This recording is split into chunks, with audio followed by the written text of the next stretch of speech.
Hey there, everybody, here at the Magical Solution. How is everybody doing today? Let's check out this chat room. Thank you so much for joining me live tonight, Facebook and YouTube. For the third night in a row, we've been going at it.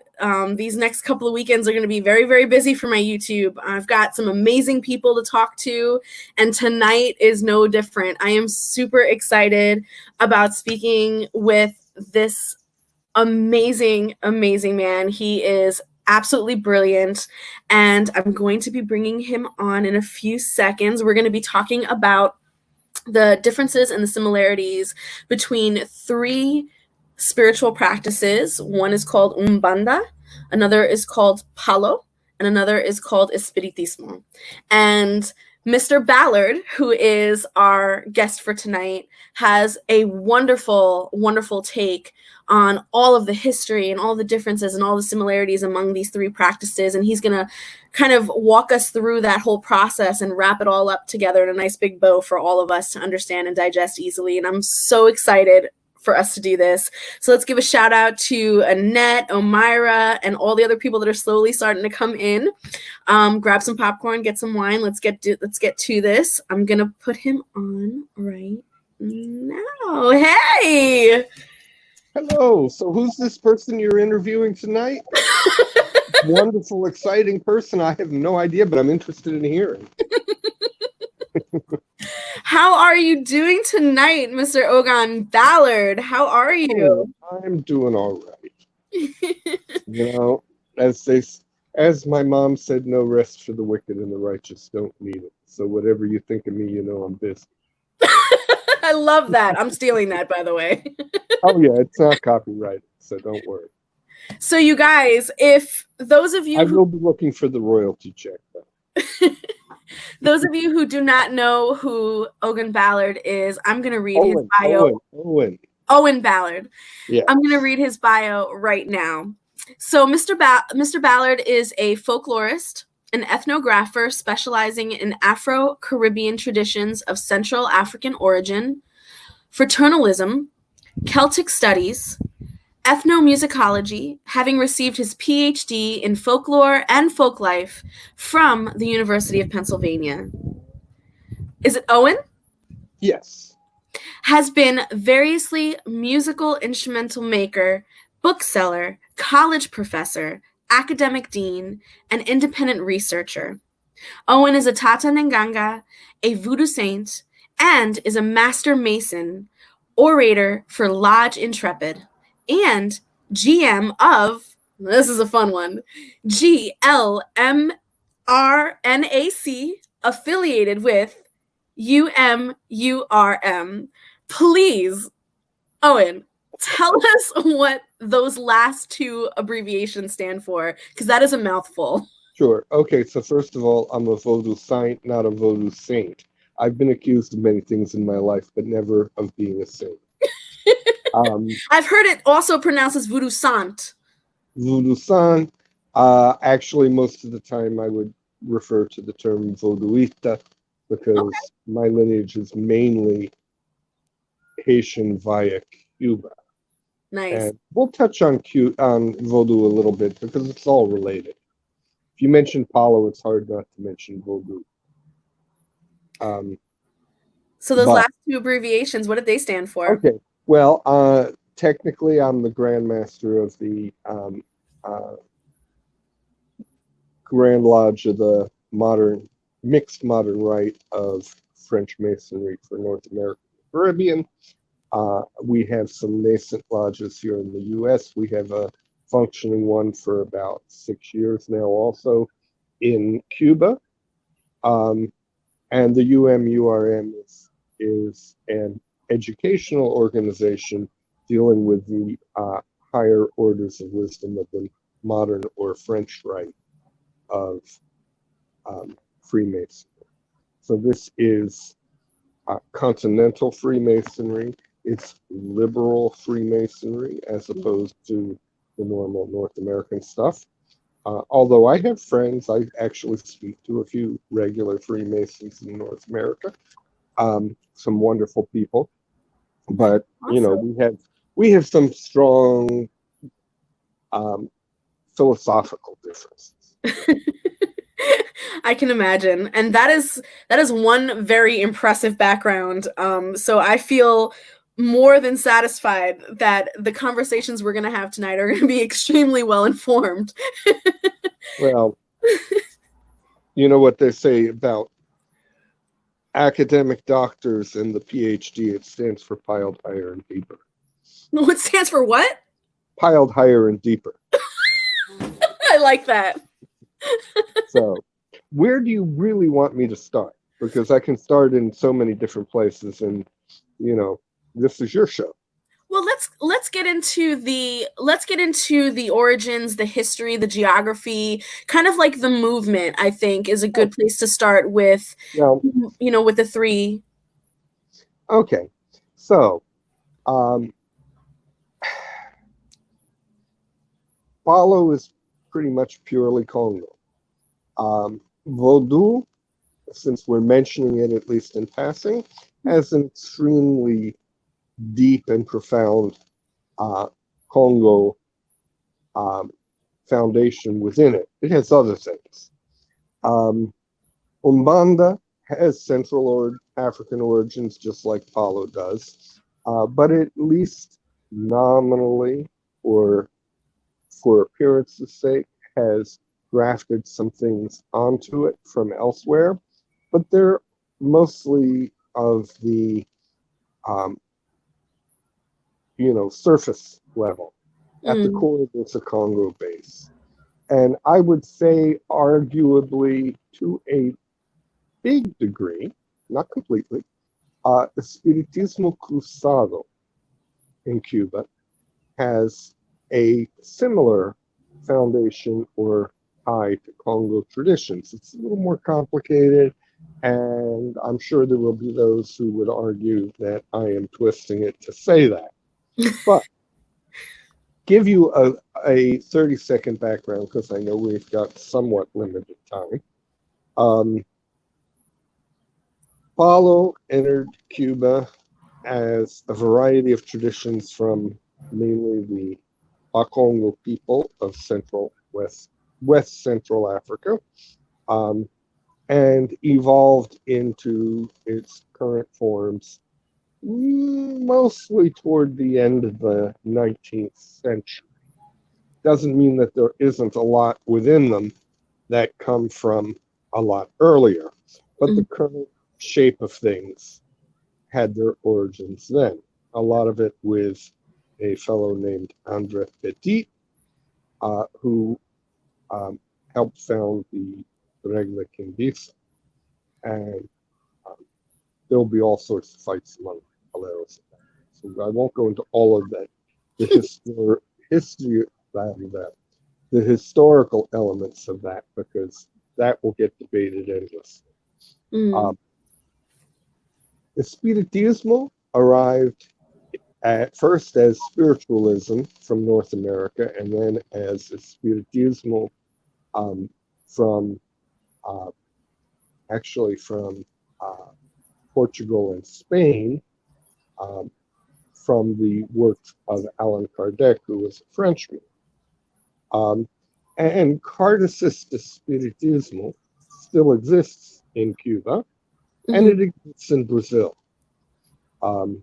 It influenced the development of a range of other quote-unquote Espiritismos that are indigenous to Cuba.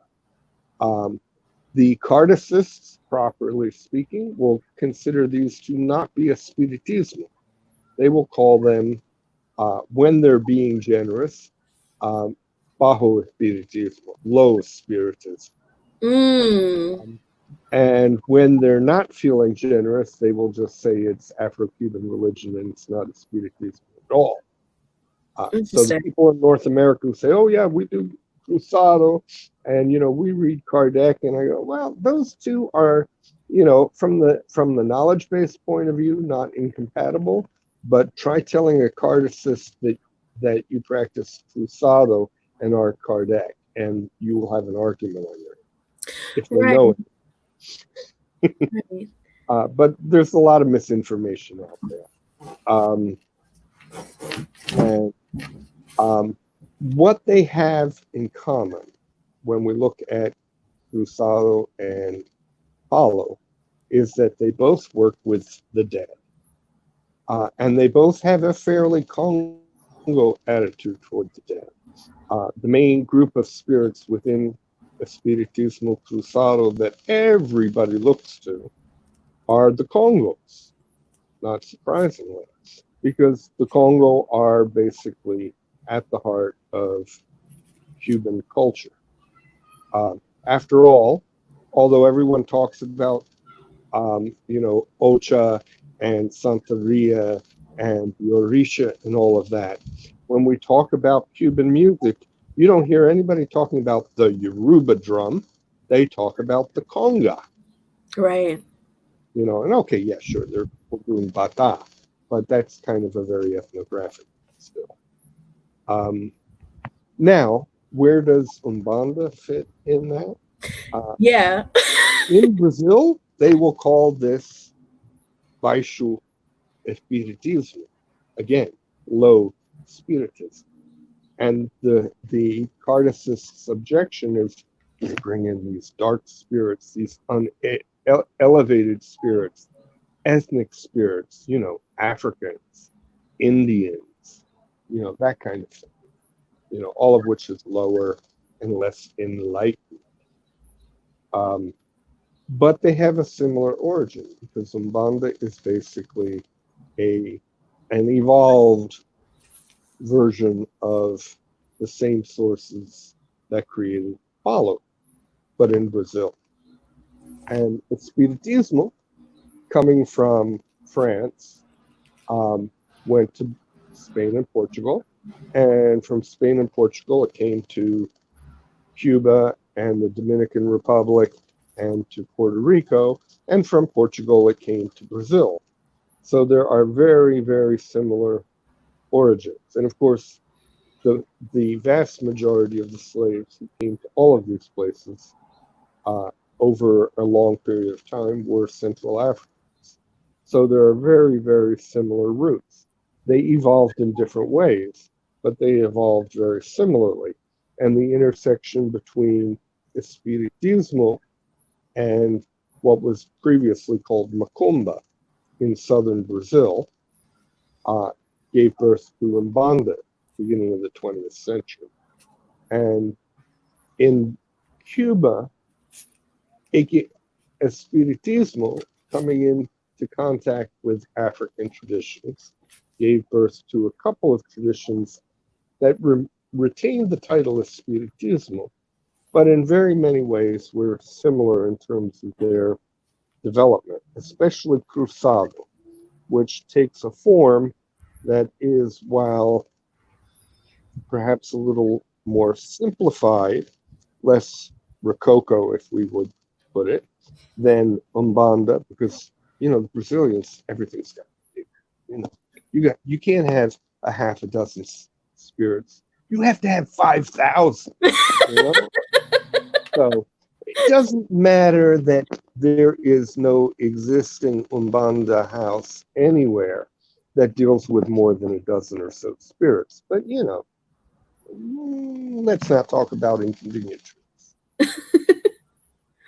Can I kind of clarify something with regards to what you were talking about with Espiritismo?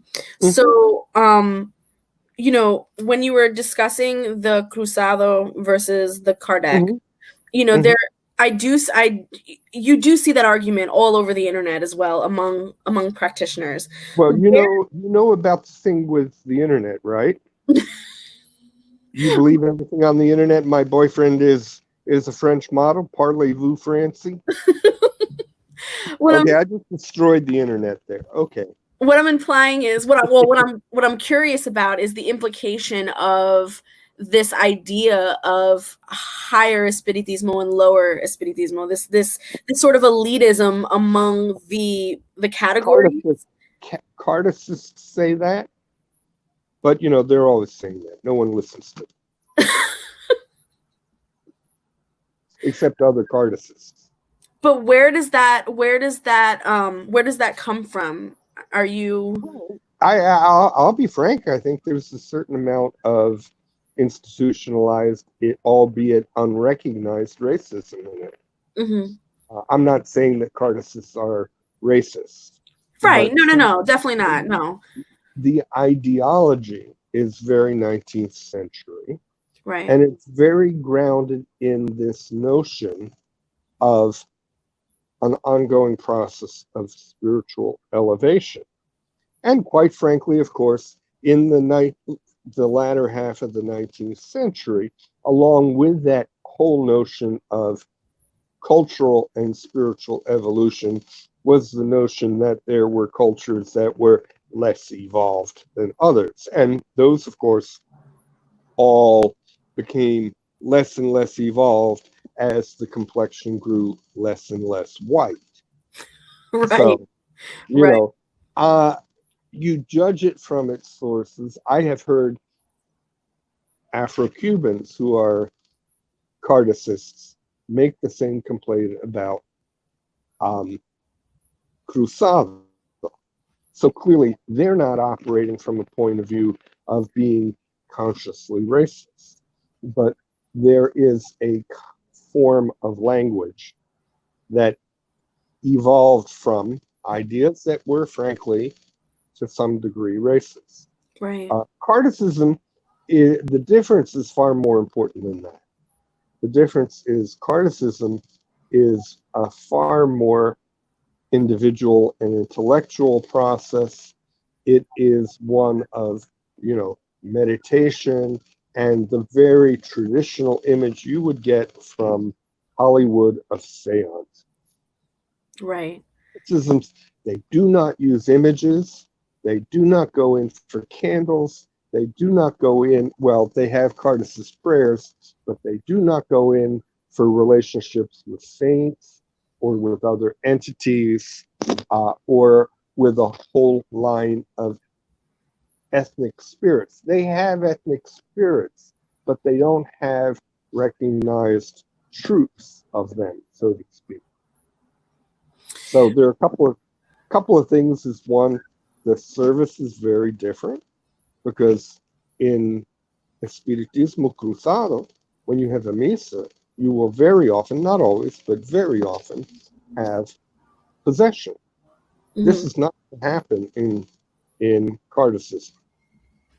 They're going to sit politely around a table, hold hands. Somebody will write everything down. Right. You Right. know, It's a very different no, experience.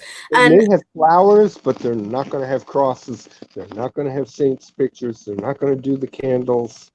They're not going to sing. is there, I mean, do you see that crossover though? I mean, in terms of sort of like that mixture of, mounting, but also having crosses and white tables and all that. Like, do you see the Okay, mixture of that kind of stuff ever it happening? evolved. What happened was, as Cardassism came to Cuba, along with North American spiritualism, and these guys' ideas became adopted by the general populace. After the Cuban Revolution, other forms started to appear that were already, by the time they appeared, very Africanized. Gotcha. Um, Most notably in the west of Cuba, where you have cruzado, and now these terms need a point of commentary as well. These are academic terms. Right. From Eastern Cuba, where we have what they usually call uh, cordon, on through to the west, where we have um, cruzado. Everybody just says Espiritismo. Right. But there are those Um, subcategories. Actually, you have a but question they here. don't use the name. It's Espiritismo. You do have a question Soy here Espiritismo. from Sure. Balkan Cult of the Dead. They want to know, are the commissions in Criollo and Cruzado the same? Well, I would assume that criollo is a term someone's using now for cruzado because people have been antsy about the term. This is Cuba. If you're talking about something outside of Cuba, es un invento o es otra cultura. It's a different culture. Um, um, I don't want to start making enemies, but I will note, without pointing fingers, there are certain traditions that did not exist before the internet. Gotcha. One on one, if I know who you are, I will say something. Gotcha. Otherwise, I'm going to be diplomatic. Criollo is, as I understand it, sometimes used in place of cruzado in a Cuban context because there are people who will object to the term cruzado, and I can mention why. Uh, Gotcha. it all makes sense. First of all, like I said, espiritistas don't use any of those terms. Soy espiritista. I'm an espiritista. And you know what kind they practice by what they do. And also by where they are. Because cruzado, if you want to use the term, is essentially a Western Cuban thing. But Cruzado is the cruzado, one that we're mostly cruzado, focusing on tonight because yeah, of the similarities between Umbanda and right. Palo. And So just to make that noted for everyone in the chat, Mhm. although there are subcategories of Espiritismo, just like there's subcategories within these other practices as well, we're focusing on Cruzado tonight, These, okay? okay, and these are kind of loose subcategories Yeah, because there is not a dictionary of the Spiritismo except right. for Carticism. Carticism is all written. Nothing else has got a Bible. Okay, none. I will practice one thing and call it cruzado because that's the term I learned when I first started learning about. Mind you, the people I learned it from just called it Espiritismo. Now I have seen people using the term criollo, and that's fine. Cruzado is a term that means crossed. Now, just as in English, that term can have a couple of meanings. And depending on which meaning first comes into the mind of an espiritista, the first time they hear that word used to describe what they're doing, they'll either say, oh, yeah, okay, that's what I do. Or they'll say, hell no, I do it right. Gotcha. Because cruzado can, on the one hand, mean mixed, as in mixed with the practice of one or another or multiple Afro-Cuban initiatic religions. In other words, Espiritismo in the service of Ocho, or in the service of Palo, or in the service of Vodou, or in the service of um, Abacoa, because all of those people occasionally will want to have a misa. But it can also mean mixed up, screwed up, pardon my French, fucked up, you know?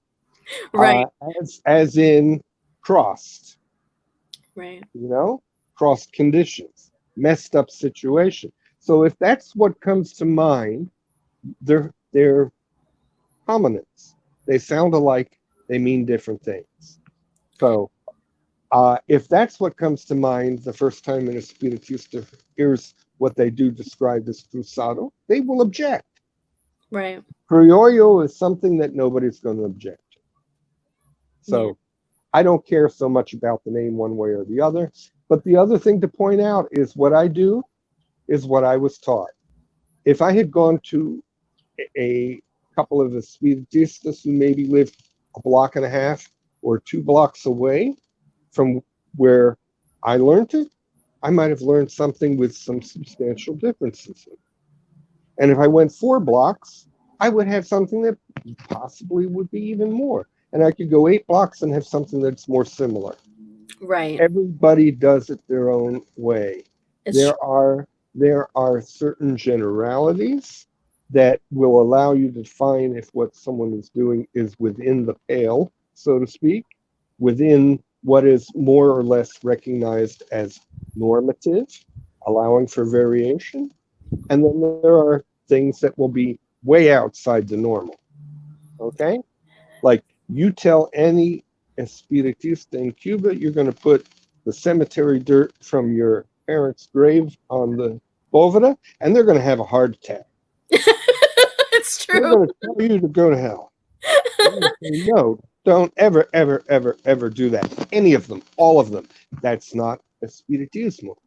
So to kind of bring it full circle to the other two paths as well, because I feel you're right. So all three paths, they do work with the dead, and we are establishing how Espiritismo is working with the dead, and we're talking Mm-hmm. about misas and masses, and we're talking about the sort of like these seancey kind of ways in which they work with the dead, and the altars as well, that they work with the dead. Mm-hmm. There are a few questions with regards to that, and one of the questions actually has to do with Espiritismo and Palo. So the Mm-hmm. question is by Yusef, and it is: do Espiritismos also work with cauldrons like Palos do?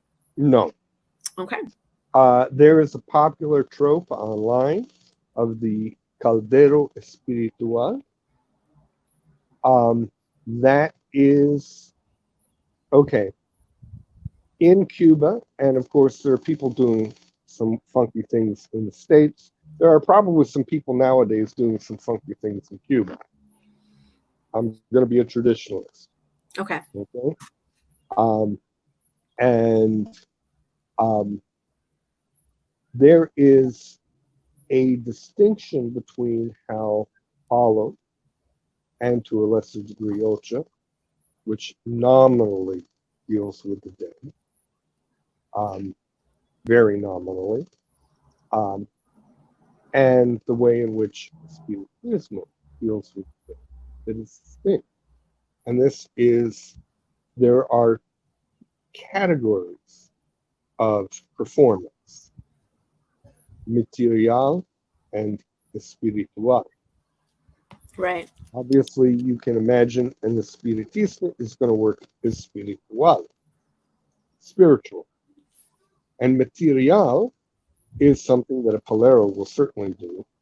And many espiritistas would say, well, Ocha does material as well.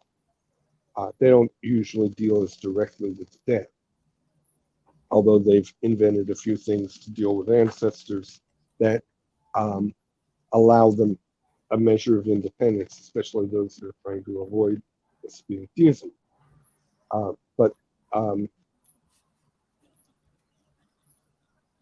material is very physical. It's much more dense.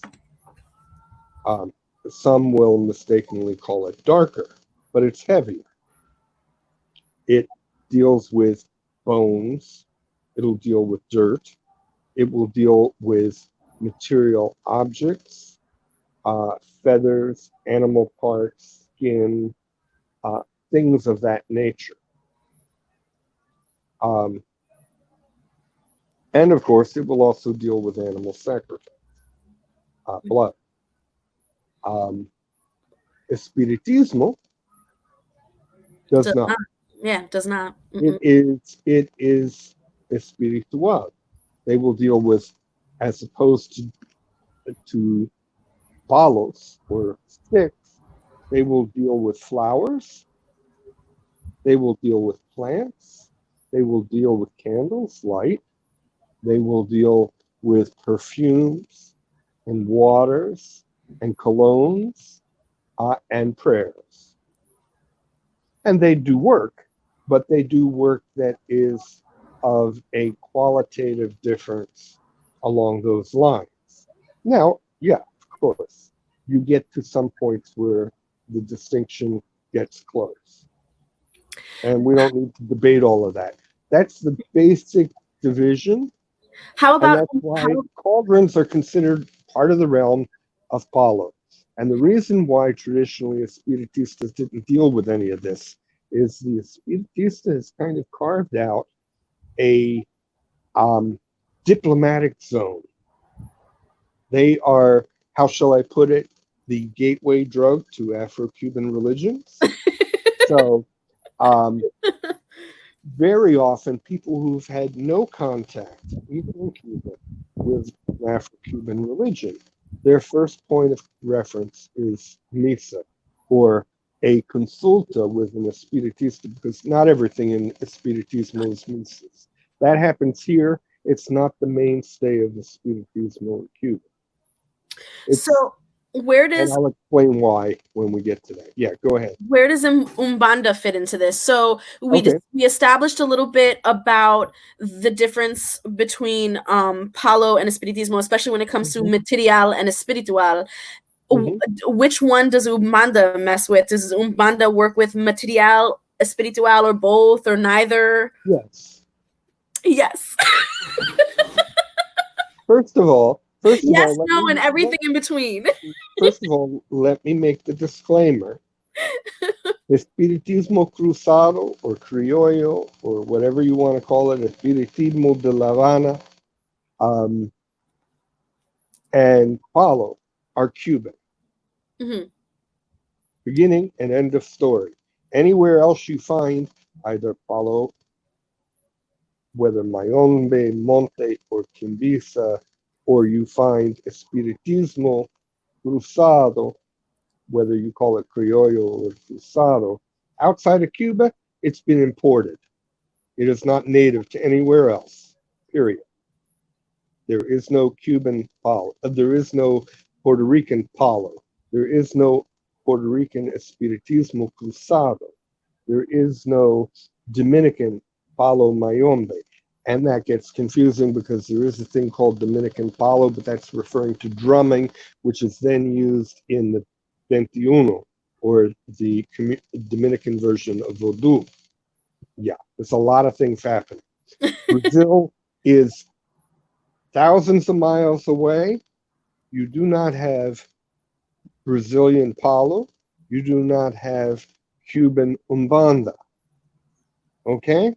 We So then know how about them does mostly Umbanda thanks to connect the with public. dead?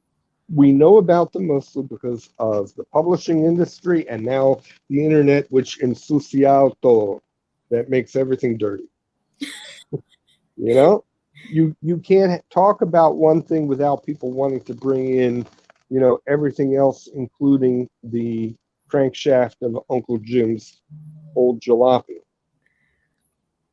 So, Umbanda evolved out of a blend between, at least in the official histories, between Macumba, which was basically kind of like a very criollo version of Palo, but native to mainly Rio de Janeiro and to a lesser, well, to a similar extent, but somewhat differently, Sao Paulo and neighboring cities in the far south of Brazil. Um, the main influence there was Congo. There was um, some flavoring from some probably Mina and Jeje more than um, Yoruban influences.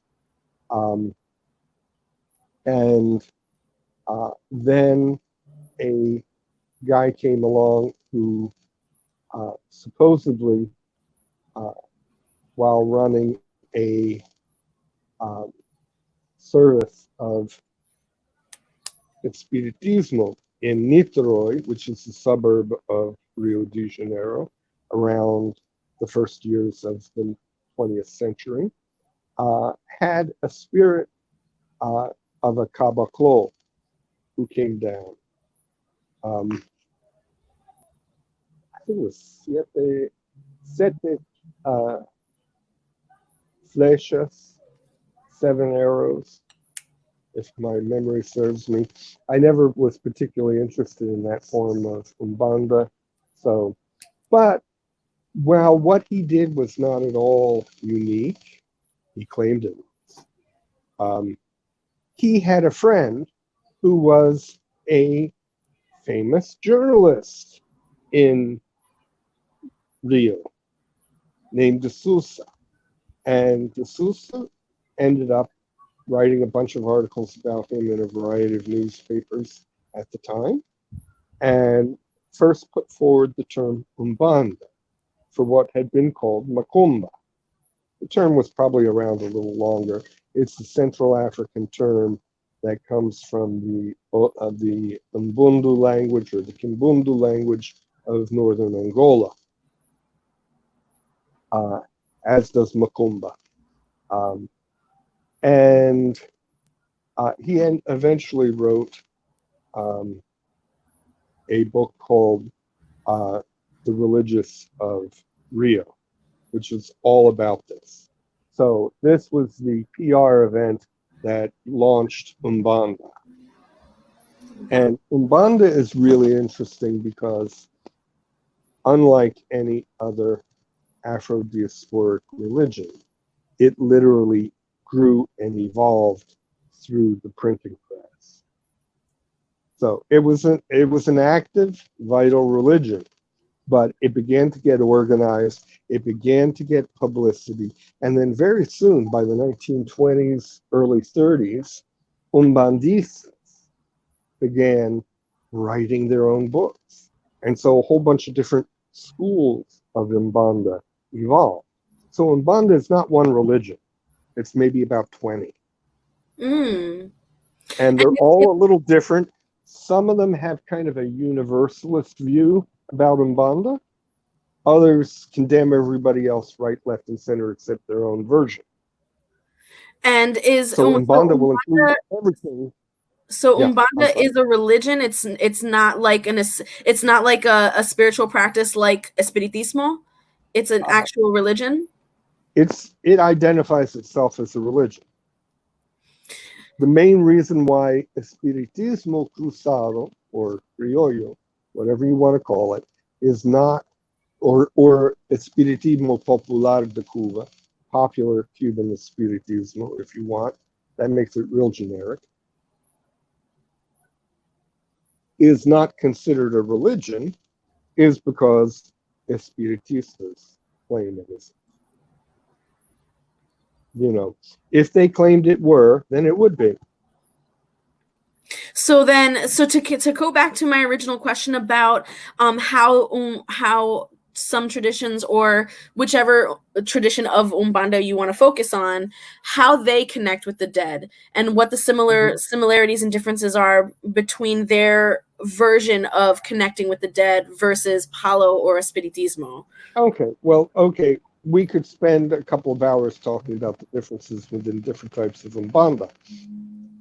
And we could spend that time talking about the fine points of the differences between different types of It's true. I Espiritismo. mean, ultimately, each of But, these categories could have their own yeah, video but, entirely. but, in essence, what they share in common, they all deal with the dead. Okay? Um, both Umbanda and the Espiritismo I mainly am talking about, whether you call it Cruzado or Criollo or Espiritismo Popular de Cuba, Cuban popular spiritism, they have a unique way of structuring their groups of spirits. There's some similarity to what you see in Vodou, but I think it's not quite as concisely the same. Um, and that is um, in part for historical reasons. But um, they have in Cuba, we refer to them as comisiones. Some espiritistas will call them cuadros, others will call them corrientes, but those terms refer to other things in the spiritismo as well. So corriente can be the energy passing between a spirit and a person. Cuadro can refer to the particular set of spirits that surround an individual. So I prefer to use the term commission, even though I'm not particularly fond of it as a term, but it's what we. Um, and these are groups of spirits that are identified by ethnicity primarily. You have Congos, you have other Africans, you have Indios, meaning Native Americans, you have Haitianos, you have Gypsies, you have Anglos sometimes, or Europeans. You may have Egyptians, Arabs, Turks, Hindus, and even Chinese. And then you have a handful, a much fewer number of professions: doctors and nurses, um, teachers, um, priest and nun, and mariners. And those are the main professions. Um, all of those represent elements of Cuban traditional culture. All of those people lived in Cuba at one point or another, even if they became, as in the case of Native Americans, extinct long before anything we could identify as um, modern Cuban culture evolved. Um, in Brazil, in Umbanda, we have a similar thing. You have usually a lot of them now will have sete líneas, 7 lines. And these are usually, these days, not universally, but usually headed by a figurehead Orisha. Now, Orisha are never, except maybe in Umbandomble, which is a really wild mix of Umbanda and Candomblé. Orisha don't come down in possession. Okay. Spirits of the dead come down in possession in Umbanda. And they will be divided up between very similar sets of um, spiritual ethnicities. Not completely identical, but pretty close. Um, and they can be called líneas or they can be called phalanges. And some people make a distinction between líneas and phalanges and say that líneas contain phalanges. Like I said, they get very brutal. We don't need to go into any of that here. The point is, in Umbanda, you will have trechos velhos and tretos velhos, bobos and pais. These are the African dead, and these are the dead slaves. And in Umbanda, they will come from all of the different ethnicities. So you will have Pai Jose da Angola, um, uh, Vova Emilia uh, uh, de Ketu, whatever. Um, and these identify them by their ethnicity. Vova is granny, and Pai is, like grandpa. So they're very similar to the Congos in particular in Cuban traditions. You will find that Espiritismo Popular, if you wish, in Cuba, or Cruzado, is a less elaborate. I won't say it's simpler. It's less elaborate than Umbanda. The other differences in Umbanda, many versions of it, will include uh, animal sacrifice, will include initiations, and a lot of things that set it apart as very clearly an Afro-Brazilian religion, complete with initiations, animals, titles, and so forth.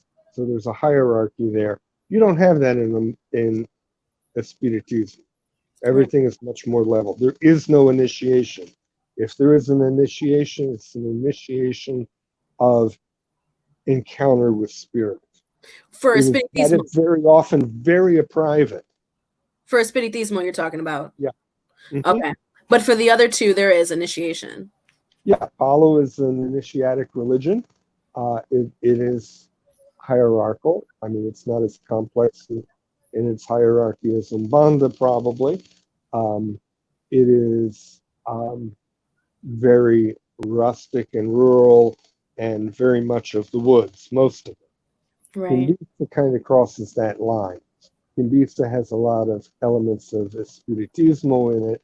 It has much more in the way of elements from Catholicism, Masonry, and the like. But Palo is very much working materially with the dead. It's also an important distinction because some academics get this one wrong. I will mention no names. But in Espiritismo, the dead are by and large anonymous. There, in fact, is a song in Espiritismo where it says, Me llama como quiere, mi nombre no quiere ser. Um, you can call me what you want, my name doesn't matter, essentially. Mm. And so there can be an element of anonymity with the spirits, even though there are spirits who go by a certain name, but those can be cloaked. Those can be sort of as much titles as they are a real name. Do not assume that, um, uh, for example, Ta Francisco is one spirit. There are probably infinite Ta Franciscos, Right. but people know what Ta Francisco does. So when a spirit gives that name, they're telling you what it is they do. So In Palo in distinction, it's very personal. A palero gets his own muerto, he is scratched with it, that muerto is put in him.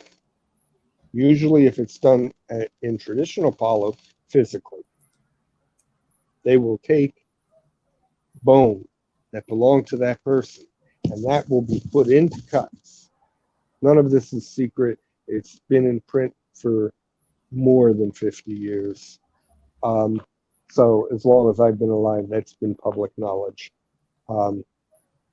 But so the palero, if he's been properly initiated, is going to know the name of his spirit, probably where he was born, and even when he died, and carry a part of that spirit with him in his body. Very personal, not at all anonymous. So those are differences. They all, however, have an element of, especially Congo, approach to the dead. That is, you work with the dead, you supplicate the dead, they assist you. You make a pact, in essence. So it isn't like some of the literature says, oh, you make a slave out of a spirit and put them in a pot. And that's what the chains are for. No, the chains are there to help bind it all together. But if the spirit couldn't come and go, how could they do anything? You know, stop and think for a minute. So the purpose of working with the spirits, with the dead, is also a little bit different. So, Yeah. you have with Palo, like you were saying, there's a binding there, there's a contract there. With Espiritismo, there's an elevation and like a process of like working through them and through the psychology of them. Yeah. What's the purpose with Umbanda, working with the dead? The same. Gotcha. I would say that Umbanda kind of bridges the two in terms of approach,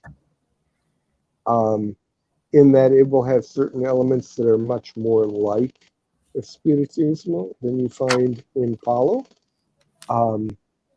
It can be less material than in Palo, but again, this is all can, because Right. as I said, there's a whole range from one extreme to the other in Umbanda. You won't find that quite so much of a range in Palo. There are differences. So now, But they all have pacts, and they all work for the betterment of both. So, the inherent understanding in this agreement is that both sides benefit. right. In essence, although Espiritismo makes a much greater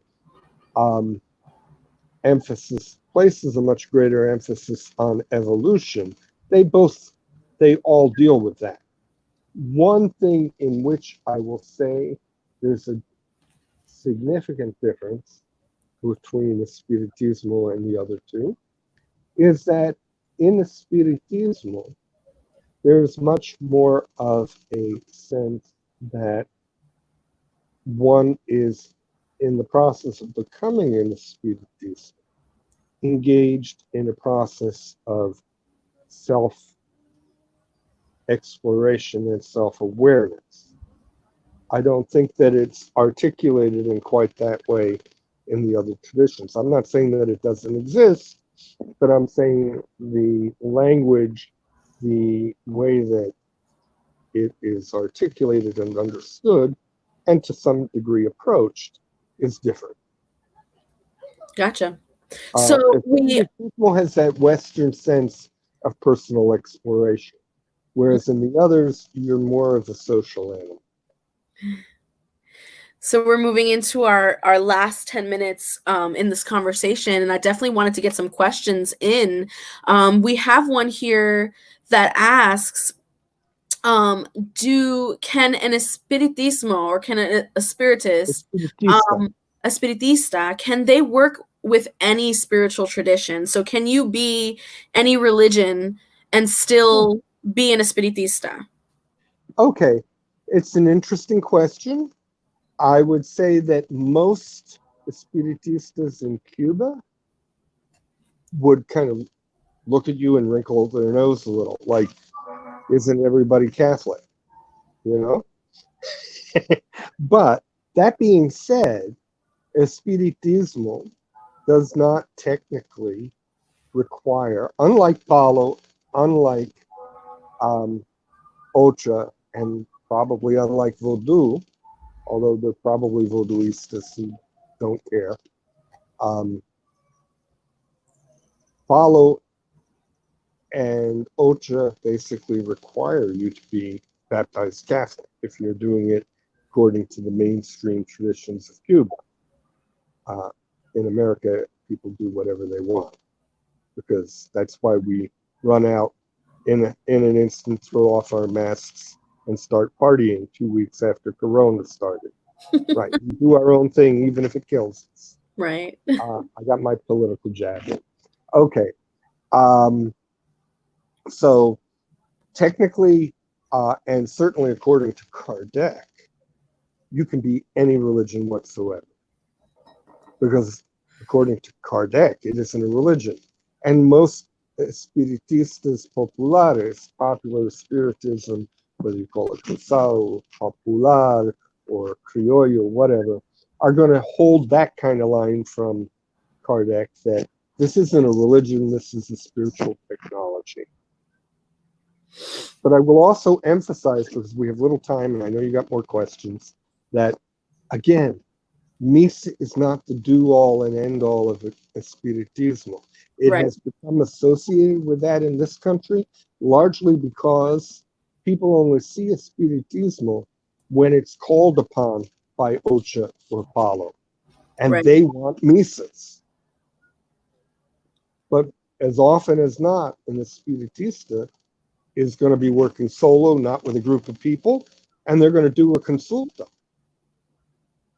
They're going to do a reading or a consultation, and they don't need a group of people. Right. Okay. Our next question comes from Simply. I'm not sure which tradition she's referring to, but the question is, do the recently passed relatives ever come through during these gatherings when working with the dead, or is it just ancestor guides? Okay, traditionally, you wouldn't be dealing with any immediately deceased ancestor until at least they've been dead a year. They got to have time to adjust. And traditionally, you go through a whole series of masses for them, and prayers, and novenas, and all of that. And then they show up to make a comment at a misa after their 1 year anniversary of their death. After that, one or another of them may choose to stick around, or they may go off and, they'll show up for your grandkids or your great grandkids. You may get Uncle Jim or great uncle, great aunt Esther, and not your own parents, but they can show up. They certainly can show up. Traditionally, it would be at least a year, though, to give them a chance to adjust. So we have a little bit of controversy with some of the things that you had said here in the chat. I was hoping. I know you're a very controversial person, very sarcastic person. You love to joke. So I can definitely see also too where people might misunderstand some things that you're saying. Sure. So one of the things that I think people might be a little confused about was when we were having the discussion about the relationship between practitioners of Umbanda, Palo, and Espiritismo with the dead, meaning And that relationship meaning, when you use the word pacts, I think we kind of need to clarify with that what that meant, because Oh, sure. when I was listening to you, I knew that you didn't mean a literal pact or a contract, but A more pact, so of an arrangement or yeah. an understanding The between the word pact practitioner and means an agreement. You yeah, have an agreement. yeah, It can be a formal pact where, some kind of ritual exchange and agreement takes place, or it can be a conversational understanding that evolves. It isn't that there is this thing that is the same in all of them, or that you sit down and you write out a thing on a piece of paper and sign it in blood. That's European, you know? right, Um, when I say pact, what I mean is an understanding. right. It And can be more formal in some cases, less formal in others.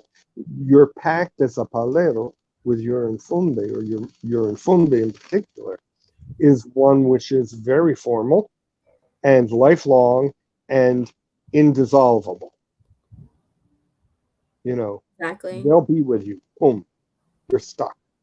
right, Don't go forward if you don't want that. Nothing like that exists, of course, in Espiritismo, and the most Umbandistas would get a little bit antsy about that kind of an idea. But you have an agreement with spirits. Spirits choose to come and help you, and you work out an arrangement. exactly, And in Espiritismo, that can be very solid, as much so as in Palo, but usually it doesn't get accompanied by the same ritual process. right. So it may be that your guide comes and talks to you and they make you sick as a dog for a month. And then eventually you say, oh, hell with this. I agree. you know? Uh, but however it plays out, and it can also be a lot milder than that. But trust me, Spiritismo can get rough and ready, especially in Cuba. Do not think it's some airy light, um, you know, um, churchified version of Palo. It can get hairy, Right. you know? And then we have a question here. I think this is more about definitions and terminology, Mhm. in terms of kind of getting some clarity between these certain words.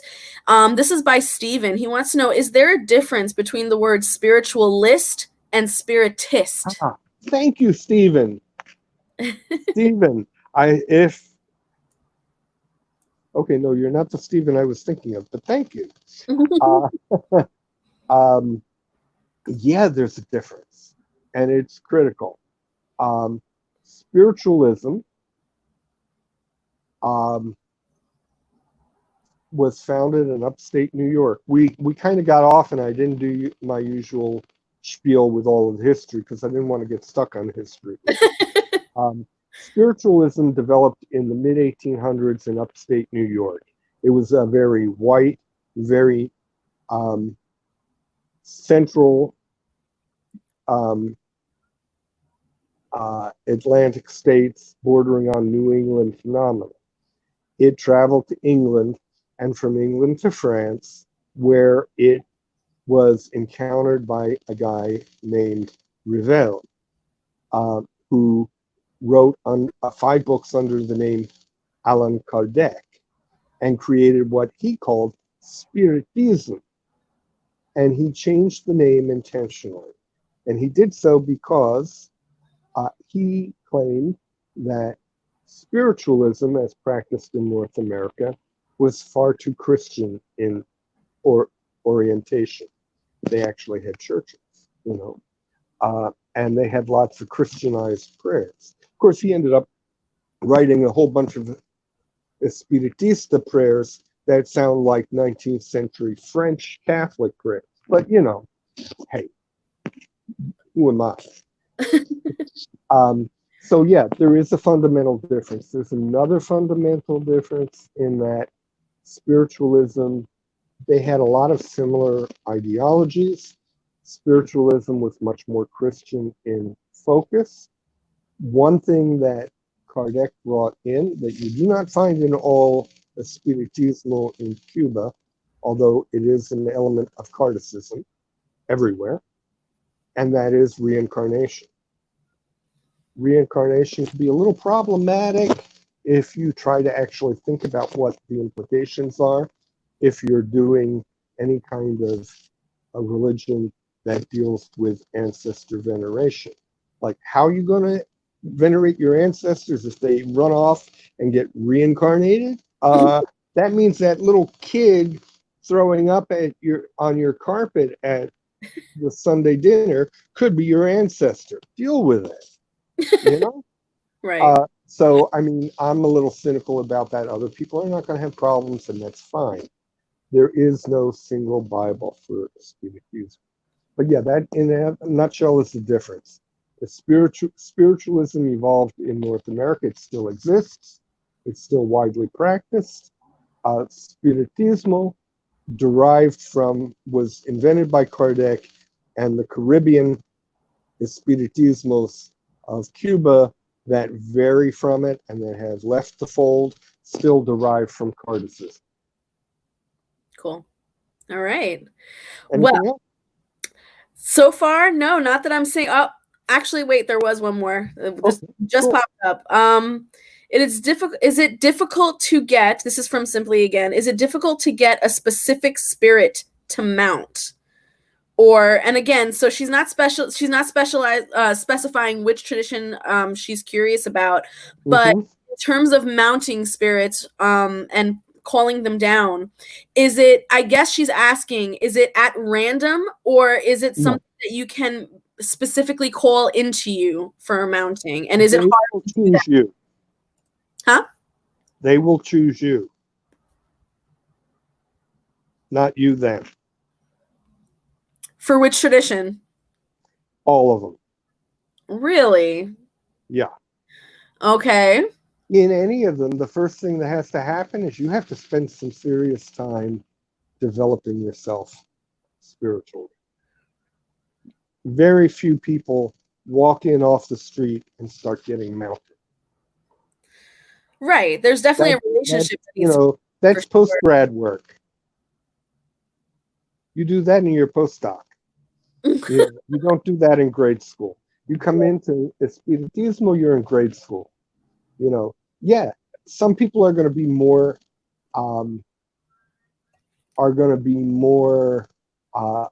likely to mount than others because there are different kinds of mediumship, but all of it requires development. But even then, the thing needs to be understood. For example, in Palo, the only spirits you're going to mount in Palo are going to be those in the lineages that have both father and mother, one or the other, and usually the one that is the same gender as you. Palo is gender specific. It's not New Age. It's not PC.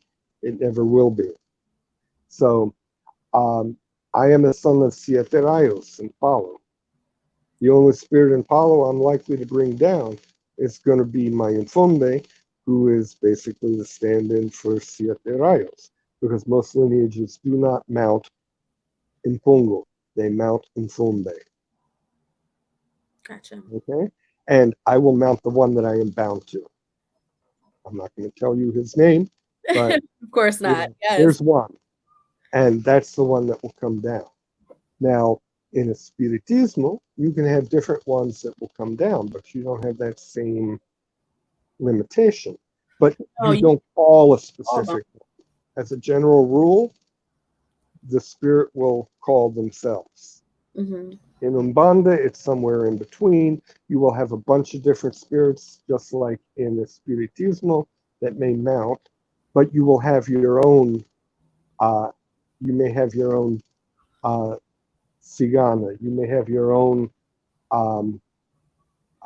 Vello, you may have your own Marinero, and your specific mariner, your specific gypsy, your specific old black slave spirit will mount, not any others. If you have an issue, your Eshu will mount, not a bunch of others. And you don't get to pick and choose. The only religion among the Afro-diasporic religions where basically any spirit may come and decide to come down on you in a given moment during a fete is going to be Vodou. And even then, you don't call them. They call themselves.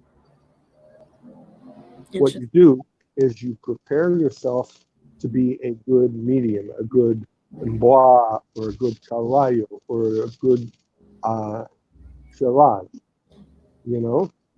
And that is how you become possessed. But it's not a thing you can turn on a dime, unless you've been doing this for 40 years or more. So, tell the people how they can get a hold of you. Do you have any websites, emails, any place that they can reach out to you? Because this timeline is filled with a bunch more questions that honestly will open up a whole 2-hour video. And, I think I hear my niece and nephew wanting attention. But, yeah, my name on Facebook is Owen Craig Ballard. That's Eoghan. Middle name Craig, last name Ballard. Please look for Owen Craig Ballard. There's an 18-year-old kid living in Derry City in the north of Ireland who has the same first name and last name as me. Right. And he has a hard time dealing with his distant cousin's metaphysical interests. So do him a favor and don't send it to him, okay? Yes. His eyes get really wide and he goes, ooh. So you can reach out to me via Messenger. You can private message me. I will respond. He will. It's true. He's very, very open. My first interaction with you, Owen, is when I got a reading from you. I love every now and then to treat myself to a reading. It's not every day that I get to do that. And when I got my reading from you, you spent at least like the first hour just educating on the reading and what you were doing and what spirits you were working with and what was coming through and who are they and what their history is. It wasn't just a reading. And when I got off the phone with you, I said to myself, yeah, I definitely have to get this guy on a live and just chat, just talk about all the things that we want to talk about. Really nothing too crazy, but just really pick your brain because it was so comfortable speaking with you on the phone. You had me laughing. I walked away much more educated than I was before. And I was just hoping that tonight you would do that for our guests. And you totally did. And you even opened up a can of worms. There's a lot of controversy happening in there too. A lot of questions. So my advice to everyone, if you want to argue with me, that's fine. I know I'm right, but no. I'm not an egotist. I'm really not. I am opinionated, but those opinions are based on research, knowledge, and experience. But right. By the same token, nobody died and made me God. Right. And I am more than happy to talk with everybody. And I also know that because I like to have a certain style, that people will easily misunderstand some of what I say, and that's fine. Yeah. If you want to get upset, then, that's on you. I don't have time for stress. Right. But I'll be happy to talk with you and explain what my thinking is. And you can do with all of that whatever you jolly well like. But, I do appreciate shipments of cases of Guinness. I'll just say that. I want to say you don't have to do any of that. Thank you so much for tonight and for spending, some time with me and with Facebook and YouTube. You were so much fun. You really were. I will only leave it saying I don't feel like I covered anything at all. I think we did. We got our differences. We got our similarities in. We got some questions answered. I feel like we did. And if we need to do another live and talk about it again, let's do it again. We'll make it happen. Yeah, well, and maybe the next time we'll be a little more specific. Yeah, tonight we kind of just free flowed. We let the subjects kind of carry themselves, and I think it went. If you either disagree, are confused, aren't sure, contact me because you can do whatever you want with what I say to you, but I'll be happy to talk. Awesome. Just understand that I tend to go to bed early. and that I do not always have endless hours to give unless you're, you know, doing business with me. But I try to give as much of my time as I can to So respond because I appreciate it. figure it's also all about teaching and educating. Exactly. Exactly. So, Owen, once again, thank you so much. I hope you have a beautiful, blessed night. Everybody in the Likewise. live, Facebook, YouTube, guys, thank you so much. Thank you for joining us. And make sure you like and subscribe because we are going to keep on going with all this. All right. Have a beautiful night, All right. everybody. Thank you. Bye. Bye.